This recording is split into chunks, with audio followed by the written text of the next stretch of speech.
Ja kad sam hteo da proverim da li sam nešto poneo od te kruševačke dosetljivosti sa sobom, prve godine ovde na fakultetu dobijem zvučnu titulu najdosetljiviji student Beogradskog univerziteta. Kako i zašto? Kad sam iz Kruševca došao ovde, tamo ostala jedna moja dobra, jedna moja dobra. I mi smo se redovno dopisivali. Onda je Vina Marka za pismo 1 dinar za Jugoslaviju, a 3 dinara ako negde možda pišete netkome u inozemstvo. Onda se preko noći promeni, pa za Jugoslaviju s 1 dinara skoči na 5. Ali se ništa ne promeni za strane zemlje. I praktično taj paradoks ovako izgleda. Ako pišem iz Beograda u Pančevo, moram da pismo stavim marku od 5 dinara. Ako pišem iz Beograda u Štokholm, samo 3 dinara.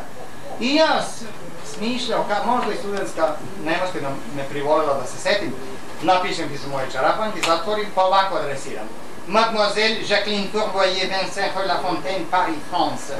I Turici je marko 3 dinara, pismo ide za France. Sad zamišljam ja starog poštara kog služi isti kvart, već 30 godina. Ne samo što zna gde ga stane, nego i tapetu u predsoblju i bambračne kombinacije i neplaćene rate. Gleda adresu, jeste, ali ova demoiselle po njemu tu ne stanuje. Pa pita nastojnicu, concierge, elle ne sont s'il vous plaît, je voudrais vous demander quelque chose. Dites-moi donc, vous connaissez une certaine demoiselle qui s'appelle Mademoiselle Jacqueline Tourvoyer. Mademoiselle Tourvoyer. Elle n'habite pas là. J'étais certain qu'ils se sont trompés. Tant pis, alors je vais mettre inconnu et ça. Kao što ste razumeli sve.